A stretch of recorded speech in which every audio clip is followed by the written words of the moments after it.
Lisa from Android TV. How you guys doing? Great. So, well, this is more specific for the women, but Wendy, I know your character, she's single, she's a widow, she's feeling sexy, she's successful, she's dating, has a lot going on. And, you know, in order to be at that stage in your life as a woman, you have to have a certain level of confidence, right, to feel that way about yourself and still feel sexy at that moment. So what do you feel as a woman makes you feel most confident? And you can answer as well. And then we'd love to hear the man's perspective on, you know, what does he find most confident in a woman? Ooh. Okay, now are you asking about, I really don't, I don't need this. Well, we need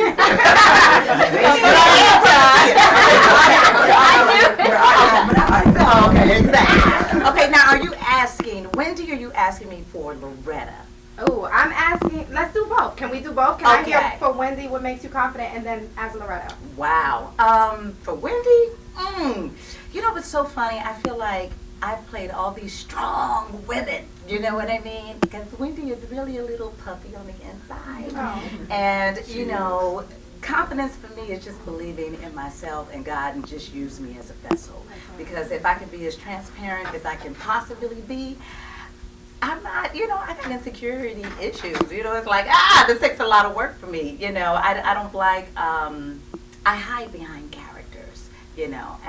But confidence for me is feeling good about yourself no matter what, accepting your flaws and who you are.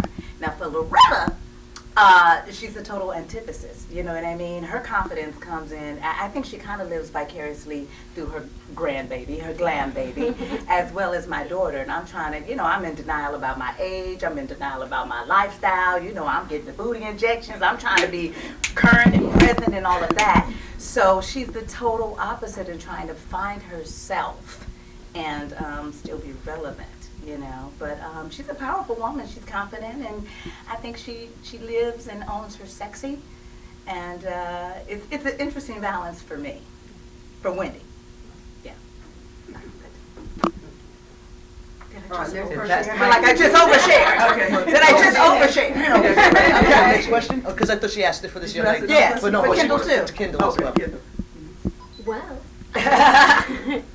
I think confidence, I'm going to kind of just cyber off what she said, for me comes from trust in the Lord, giving it all to Him, because honestly this business can get so crazy and sometimes there are just things that are out of your hands and there's absolutely nothing you can do. So, you know, especially with the audition process of this show, you just got to give it all up to Him, and if it's for you, you'll have it. And you wanted me to speak on behalf of a man's point of view of what we find attractive in a woman? Yes! Preach! How can I answer this without putting my foot all the way in? I'm just kidding. For me, I think most men would co-sign on this. I think for us, the attractiveness, the sexiness in a woman comes from knowing yourself and being comfortable in the skin that you're in. Like, I'm fully aware that we all have insecurities, like everybody, not just women. We all have insecurities, and we all have things about our personalities and our bodies and this and that we'd like to improve on and we're not comfortable with. But there's nothing more sexier than a woman who owns it. No matter what her deficiencies are or whatever it may be, when you own it, it's like there's a light, there's a glow within a woman that's like, it's like the opposite of bug repellent for us. It's like reels you in. Yeah. Thank you. Cosandra Calloway from the Cosandra Calloway Show. With the NAACP Image Awards being tomorrow and all the controversy about the whiteout with the Oscars, how important is it for you guys to be on a historically black station with this type of show? Wow, that's a great one.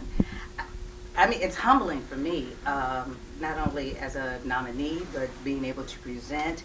And I think in the past, you know, because I've been to the Image Awards maybe like 14 consecutive years, and it's very disappointing where, they couldn't be here tonight, but accepting in their place, they couldn't be here tonight. I think this is something that we need to just shake it up and realize we got to get back to ours and to who we are, because TV One has provided a platform just like BET has provided a platform that is for us, about us, and we are on it. So it's an opportunity for us to shine. So I think it's exciting. I think we're gonna, really do some shaking it up. And I'd go on and on about that. And seeing that you did win the 2014 NAACP Image Award for Outstanding Actress. And Theater Awards, because do y'all know she's a choreographer as well? Okay, she got it all going on. We friends, I'm sorry. Remember I told you Okay. She's very shy. Same question. I am. The question is, how important is it for us to have this historically black radio station, television station, and the Image Awards? Oh, it's extremely important because the whole reasoning behind having networks like TV One, BET, Cedric, etc., they were formed out of necessity. People get up in arms sometimes. Why you gotta have a black television network? Why you gotta have? Because we weren't included in mainstream media. So these networks were formed out of necessity. So being that we had a desire to see faces that look like ours in stories that were parallel to ours be on television, we formed our own networks. If you don't like us having these networks, it's a simple resolution. Include us in mainstream media. Like we're a part of American society, and we're not swept away under the rug. So if you don't want us to have these networks, include us in mainstream media. But until that happens, networks like TV One are so prevalent and so important because we need content that we can relate to.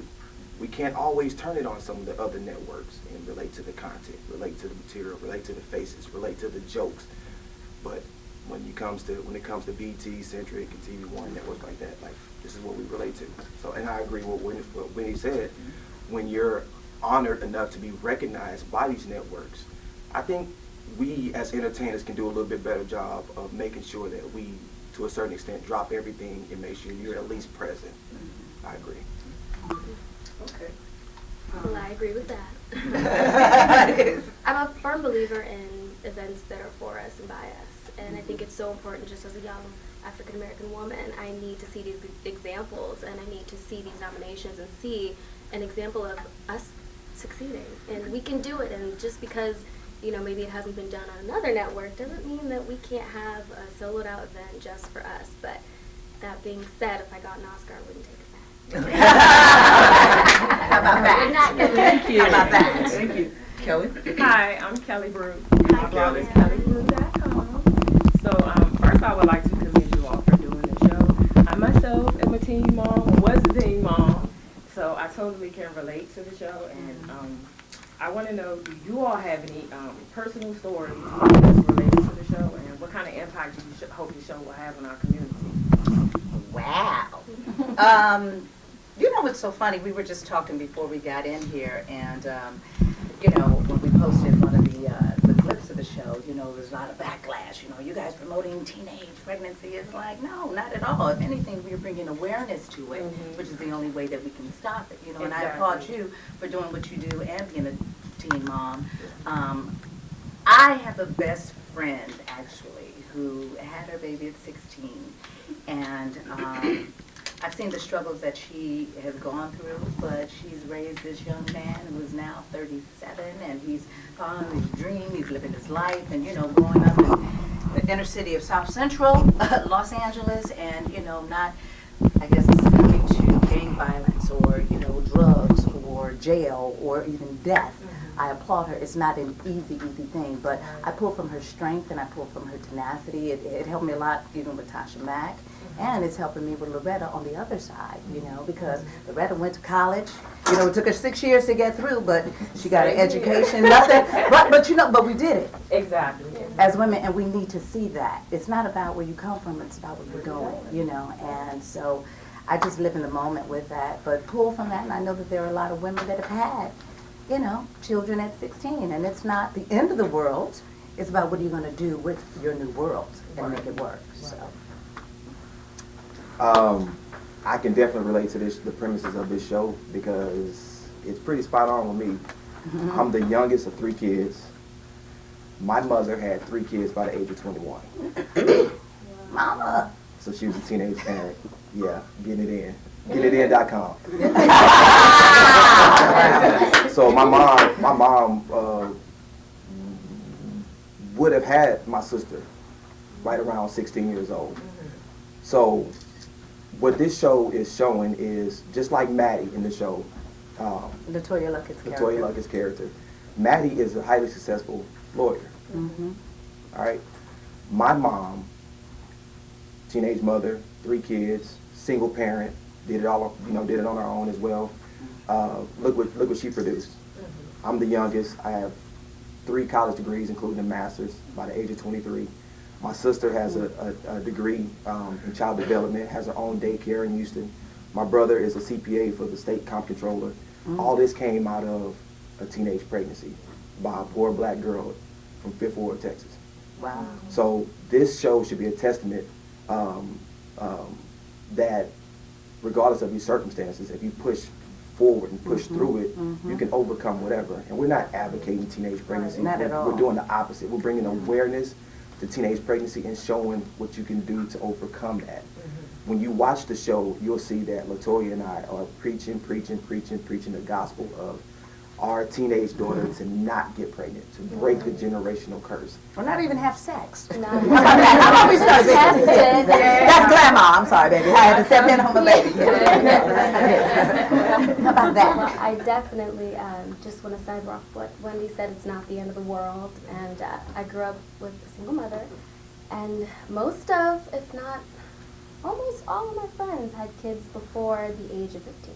Wow. Yeah. So I was there with them through that, and they were still my best friends, and I didn't look at them any different. I was just like, if your mom's not going to be there for you, if your squad's not going to be there for you, I'm going to be here for you, and I got you. And looking at them now, they're doing so well, and we're all just thriving as a group, and I don't think anything can stop you. I mean, why stop? There's always a reason to keep going. You know, a baby's a blessing. But, at the same time, we are advocating against teen pregnancy, and there's things that you can do to stop it, so. And there's also other aspects of the show. This show is not just strictly geared around teenage pregnancy out of There's other aspects of this show that a lot of people will be able to relate to, like blended families. LeToya's, Maddy is in another relationship, and I'm coming in, and we have one night of oops, and she gets pregnant again, and I'm under the impression that we can get back together, and she's in this other relationship. Yeah. But you're still going through. You're still married. Yeah. Look, I'm sorry. No, I'm divorced. Well, I go back to my ex. Yeah. It's a confusion It's layered. web, and a lot of people can relate to that because relationships, whether romantic or just family relationships, they're not simple. They're not easy solutions. So complex. Yeah. So I have no comment. I'm good. Oh, Hold it. Okay. Oh, you I'm hold your mic for you. Darlene Durlock. Hi, darling. Hi, how are you? Good. I have 2 questions. The first one is, are you more encouraged or discouraged about what's happening in Hollywood? And my second question is, would you both talk about what you like and don't like about your characters on the show? Wow. Okay. That's a duality. I'm encouraged about what's going on in Hollywood now, to see Ava DuVernay, to see the Mara Brocker kills and the Selena kills, to see networks that are growing, TV One opening up original programming, to see the records that BET broke with the game. And it was like, ooh, the shock value with Empire and things like that. I'm seeing us not only behind the camera, I'm seeing writers and producers and directors and actors, that are now getting it. We need to have the Telemundos and the, every station. I know I'm born and raised in LA. It's like every other radio station is Latina, and that's fine. But it's like, wow, we are some of the baddest in music, period. Most influential. Why is Stevie Wonder the only one who has a radio station? I don't know. It's just it's insane to me. But I'm encouraged. I'm encouraged at this whole movement with the Oscars. I'm encouraged. I know Chris Brown is going to slay it. I know it's going to bring record numbers and the attention that it needs to, be it the boycott or not. So I don't know. I look at it from a very optimistically realistic perspective. And then, is there anything that I don't like about my character? that she ain't in enough scenes.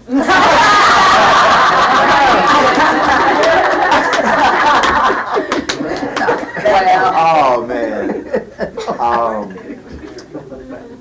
I would absolutely say that I'm encouraged about what I'm seeing on television, especially pertaining to minorities.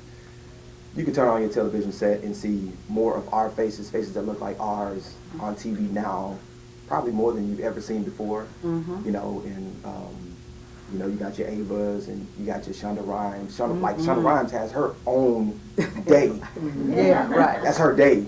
You know, all her shows. So I'm definitely encouraged. I don't need to elaborate on that. I think Wendy pretty much killed that. I co-signed with everything she said. What I don't like about my character, there's not, quit hating. No! Grandma. Me and our characters don't get along too well.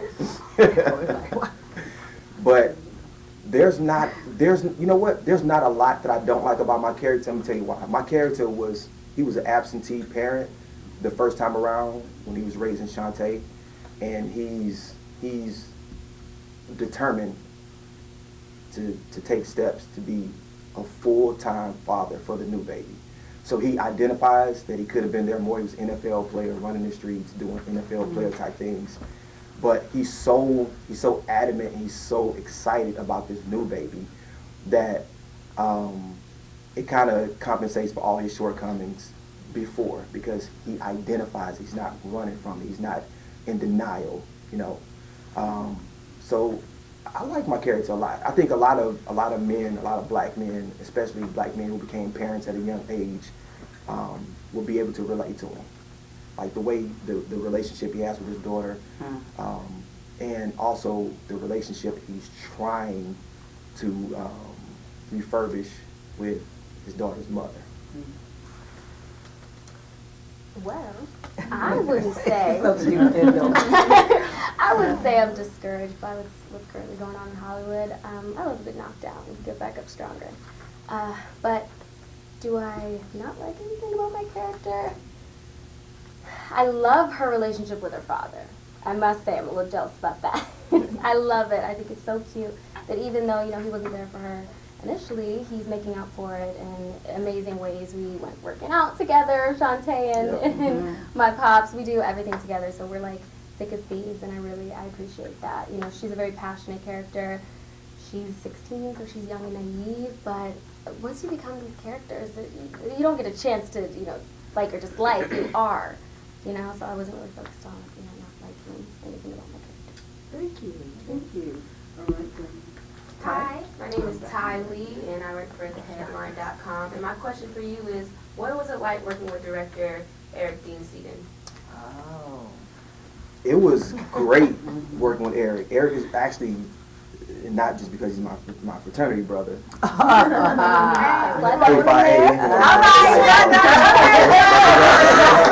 what's up. All right.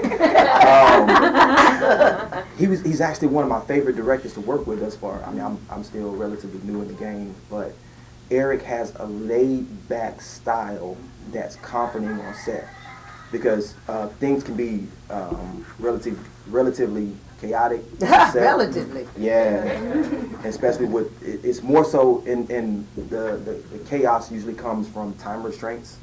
You have a short amount of time to do a lot, and Eric has this cool, calming demeanor at all times that's confident for actors, because we're all like, oh, my light's not right, you gonna get my coverage? And Eric's just like, he's never above like 5, like in a good way, mellow.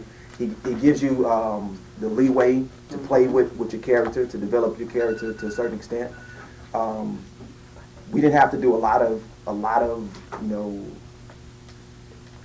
ad-libbing and things like that, because these scripts were so well written. But Eric gave us the leeway to add to our characters to make them flourish as well.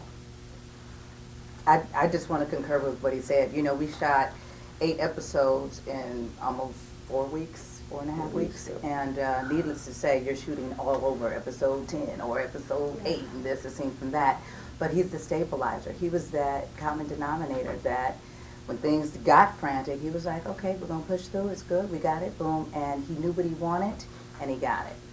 And we did have other guest director. We had a guest director, but we missed Eric when he was gone because it was a rhythm that we started developing, which is very hard to do, especially with the new show, new cast, new chemistry. It was like we flew out Saturday night, had a cast dinner on Sunday, and fittings on Sunday, and we're shooting on Monday. Yeah. It was that. So you needed someone that could pull it all together. This is your daughter, your granddaughter, this is him and you, and I'm like, Make it okay. natural. I was like, Be it natural. took me forever to call him Andre, because I was like, I gotta call you by your character's name, because Yeah. we took off running. So I'm so proud of this project, but he held it at the helm and just really, it takes a great leader to do that, and he was definitely the one for that. Thank you. Yeah, no, he was an amazing leader. He was the glue. I love Eric. He was incredible, and I think he's such a bright spot for us.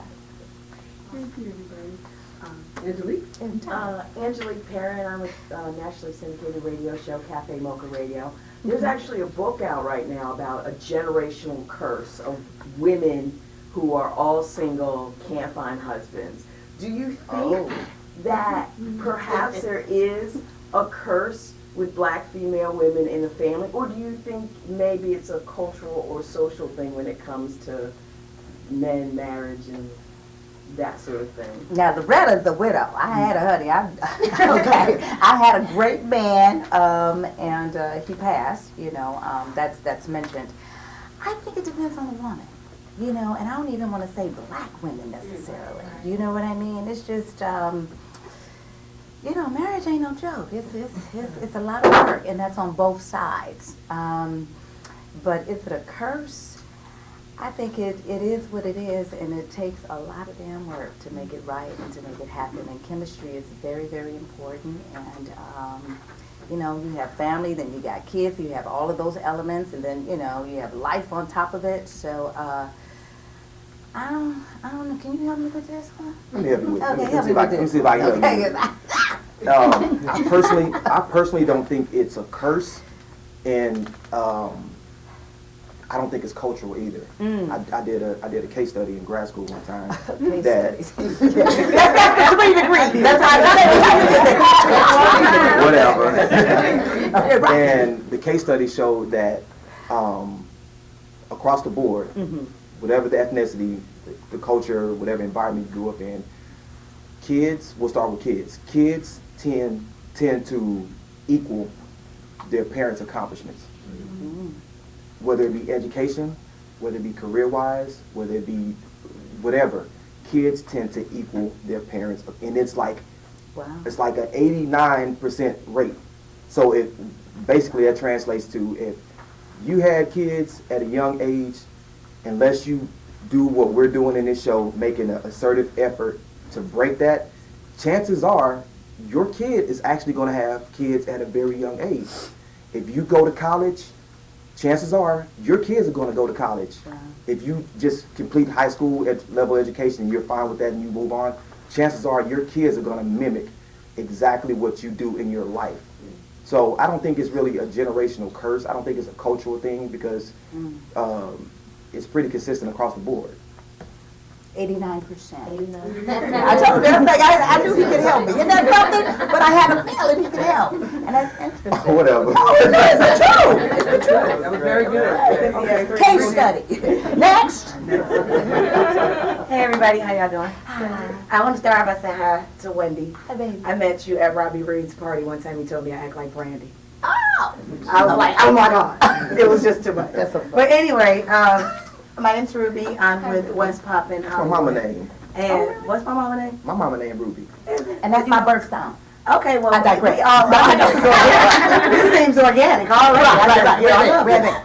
Okay, so I want to ask this because I myself I was a teenage mother. My son just graduated from high school. Excellent. And I was a single mother. Wow. So I wanted to ask, because of this show, the show really reminds me a lot of course, my own story. And my mom, she had 3 children, and she was a single mom. And she had her kids when she was young as well. And my brother came when I'm the only girl. So she had him when she was 16. Wow. So it's very relatable. That's now, great. I want to ask, between the castmates, what do you think makes this organic for all of you together, like as a unit? What makes you all move? Because I know because you had the same experience, of course. You were raised by I don't know if the same thing happened with you in your life. You were raised by a teenage mother. I don't know what that is. But what makes it organic as a cast? Wow. Like as castmates? What was interesting, I also have to piggyback on the question I couldn't answer, because my parents, they've been married 65 years. Yes. So, and I'm holding on. I'm at 12 and a half. It's hot out there, ain't it? Okay. So it is interesting what he said about the case study and that. And I think there's an interesting dynamic here with the cast. Out of the four, LeToya couldn't be here. She's actually handling personal business, but they're all from Houston, which I thought was very interesting. And my roots are from Marshall, Texas, but I'm born and raised here, but all my family's from Texas. So I think that's one thing. And I think everybody checked their ego before we got there. Like I said, we flew in that Saturday, that Sunday. There was no time for no drama other than what was on the page. And I think we got thrown in the fire so fast that it was like, okay, come here, baby. We had a rehearsal. 9 times out of 10, they shoot the rehearsal, and then you get another take. So that's all you got. So right now, it's like we were in the finals the entire time. I felt like we didn't even get a warm-up. So that's going to bring you so tight as a cast to begin with. And the chemistry was just innate, Really didn't know him that much, but, hey, I knew that you were my son-in-law, my daughter's baby daddy, and I knew I had a certain way that I felt about that. So the fact that I didn't know him as well helped even more. So we just used what we had, and then, she came in. I've never heard Grandma say so sweet and so fiery. I was like, yeah, buddy, and it was just, immediately she called me that, and it just gelled, and LeToya is a gem. No ego, nothing, and was just fabulous and fierce. So I think that just really, for me, and I'm trying to pass it on, it just really helped the process and made it such a unique experience that we came in humble, and we got a rehearsal, and we had a great acting coach that was there, for running those lines and getting it, because it was fast. Yeah. It was fast. Yeah, there was a lot of pressure working on set. Can't underestimate that. But other than the Houston connection, I think we were working with such talented actors. Things just come together, and you don't have to worry about whether he's going to get his line or whether he's saying it as written, or all you have to do is just be. And when you know your stuff and you're coming into work on time and you know what you're here for, it just happens, and it's so easy, and it's just such a smooth process working with these people. Thank you so much. Hi, I'm Brittany Jackson with the Los Angeles Sentinel. Hi.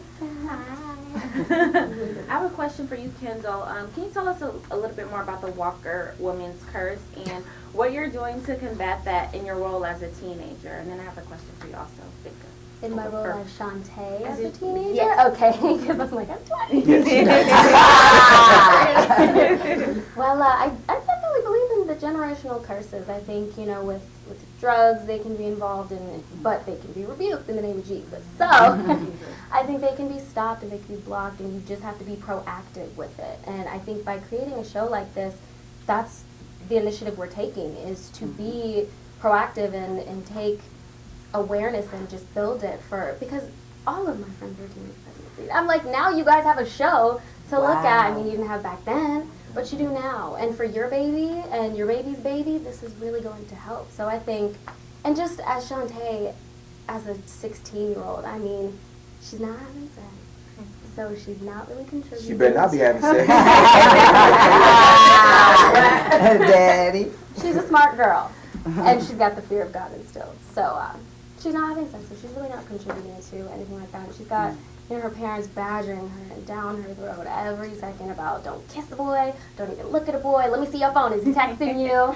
So just, from them going through this when they were 16, I think they're really on me, and just in the midst of that, my mom ends up getting pregnant. So it's kind of a taboo situation, but, she's definitely on the forefront of, you guys, I'm smart. You raised me right. This is not going to happen. Trust me.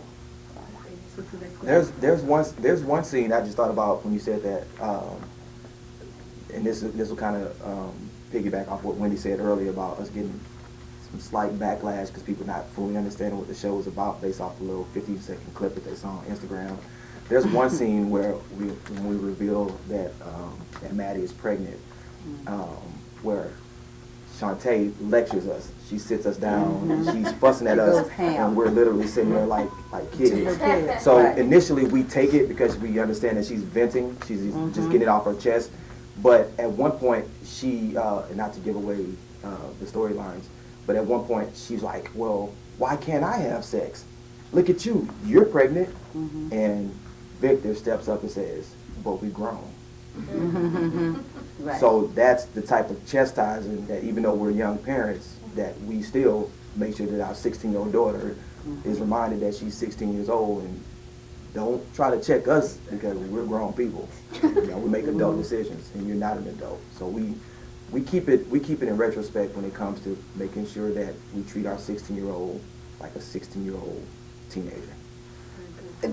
I just want to piggyback because this is really important. It was one of the storylines that I loved, and I don't want to give it away, but even though the parents are on the 16-year-old, it's still some real 16-year-old stuff that is being done, and the pressures that our young girls are under, you know, to do and to have sex and things like that. And I think it was tackled in a very, it was very authentic. It was. It was a very authentic way, you know. There's a lot of pressure to, you know, well, between oral and sex and this, that, and the other. So it's edgy, it's real, but it's still a family show. And I think a lot of times we don't want to talk about what's really going on. But the only way we can educate and to change is by having that discussion. And let's have it. And breaking the cycle. That's how you break the cycle. You break the cycle by addressing it. Just for him. And Wendy as well. My second question was, Wendy, as a widow in your role as Loretta, you've been given another chance at love, and the same with you in your role as Victor, you've been given a second chance at love. So what are you prepared to do to bring that excitement back? More storylines. No, no, my character goes out on it. I do have a date. I'm out there, but right now, I'm not looking for love. I think it's a new discovery of loving herself that she's in and comfortable with the skin that she's in. Yeah. Yeah, for my character, he believes that, because we were childhood sweethearts. You know, we had a child when we were 16 years old, and the night of her Sweet 16 party, we have a little too much wine and we sleep together and she gets pregnant. So I'm 2 for 2. Oh, there. Don't need to watch the show. No, that's in the promo. So I'm 2 for 2. Maddy and I have sex twice, and she gets pregnant twice. So my character thinks that that's a sign that we should be together. And we should, you know. So for me, it's easy. Like, you know, I can right all my wrongs. Let's just do this. Let's do this. But it's not that simple because Maddy's in another relationship. You know, she's in a relationship with Cedric, played by Travis Winfrey. So I do what most men do when they're rejected by a woman. We go back to your old woman. So I went back to my ex. Yeah, so it's a little bit more complicated for my character because he thinks that it's all good now, but it's not. Okay, thank you. Question, and I'm gonna go back to you. Okay. Hi, everybody. I'm Honey with Fun Z Magazine, and I'm excited about this show actually because I think that it can reach the young generation if we just sit them down and really have this conversation. I think this conversation is real. And for my mother, who was a single mother, but all of her kids broke that cycle. So I do believe that you can break generational curses. But my question to you guys is, what life lessons did you learn from each other as well as your character that you play? Wow. Oh, really? What life lessons did we learn from each other? You know what? Because it was such a, wow. I mean, shooting this was not the easiest thing. And I say that because, oh God, is my phone vibrating? I say that because we were shooting out of sequence. We were, you know, there was time constraints. There was, you know, it was a lot. So I think the life lesson that we learned was I learned was trust. And, you know, it's a mantra that I've had forever, to thine own self be true. If I'm staying in my lane and doing what I got to do, then everything else will fall into its place, and as it should. And acceptance, you know, because I can't go in with a preconceived choice of what my character's going to do, because he might give me something that's going to motivate and change it all the way up, and then baby girl's going to give me something that's like, oh, I never thought about that. And just allowing myself to just play and not just be present. So that was the biggest life lesson that I got. Man, a lot of life lessons. One of the life lessons that I learned from these ladies, being predominantly the only male on set, because Travis and I don't have a lot of scenes together. So most of my scenes are with either all three of these ladies or at least one of the three ladies at all times. I think my life lesson I learned from the ladies was patience. Just to relax. You know, you ladies move at your own pace. and men, we like to, you know, we like to have our own pace, but you gotta defer. You gotta defer to the ladies. You definitely have to defer to the ladies. So that was a lesson that I learned, just to relax and be patient. Good lesson. Yeah, that's a good lesson. I learned teamwork. If someone's hair is out of place, tuck it. If your hem is ripped, say something. Speak up, because we're doing so many different things. Once you hear action, you're not worried about anything but that line and getting down and making it believable as much as you can. So to have people always watching your back and like, hey, yo, this eyebrow here is going left when it should go right, like, that really makes a lot of the difference, especially for my character, because I was wearing a brown wig for about like the first couple episodes, and then I eventually go red. So I needed a lot of. But that came about, what, almost the day? Exactly. So I needed Miss Wendy and I needed Miss LeToya to get the baby hairs for me, because I'd never worn a lace front before. You know, things like that, maybe, hair and makeup was not on face with us or here to shoot with us, so they couldn't see that. And, we have amazing women with us that, have been mothers, have been sisters, aunts. They know to look out for these things, and I really could not be more grateful for that, because when no one else was watching, I was watching his back, I was watching her hair, she got me, so it really, really aided in this going really smoothly. I love it. Wendy, for you, I just admire you. In my head, you're my girlfriend, my best friend in my head. But I'm really, like I said, I just want to commend you guys on this show, because I really think it can change a lot of these young girls, and even some young boys, teens as well, to just take on responsibility, but you can change your life. Wow. You can change your life. So thank you. Kudos. Thank you.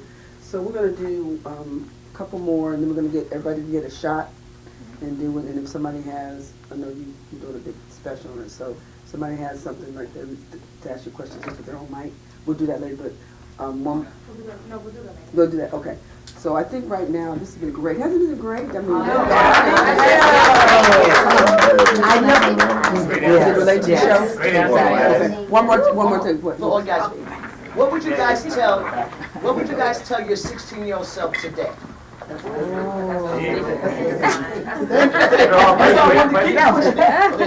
would you tell your 16-year-old self today? You look like you have hands already. Wow. It's a powerful question. It is. Wow. Ooh. Go back through the cobwebs. You know what? It's okay to love myself first. Amen. It's okay to love me first and not succumb to his pressure, her pressure, this. I spent a lot of wasted time in giving up myself, physically, emotionally, in a lot of ways, So it's okay to love me first, too. That's I think I would tell my 16-year-old self, this too will pass. this too shall pass is attainable. Like I said, the reason why I say that is because I grew up in the hood, in the ghetto, like a lot of people have, but I wasn't afforded the basic luxuries that a lot of my peers were. I didn't have, Jordans and this and that and the other. But the thing that saved me was football. I was a football player, so my aspirations were to be a professional football player. So I did everything that I could within my power to be a football player, and I knew that I had to have the grades to go to college, NFL or whatever. So I cherished that sport so much that it afforded me the opportunity to overcome my circumstances of being in the hood and the ghetto or whatever. But when I was 16, wasn't sweet. I just leave it at that. It was a lot of adversity to overcome. So I would tell my 16-year-old self that, just it's all good. Just stay on the path that you're on right now, and this too shall pass. I love that answer. Well, I was 16 not too long ago. Last week when I was Thank you for reminding me. But I have learned so much since then, being in this business so young.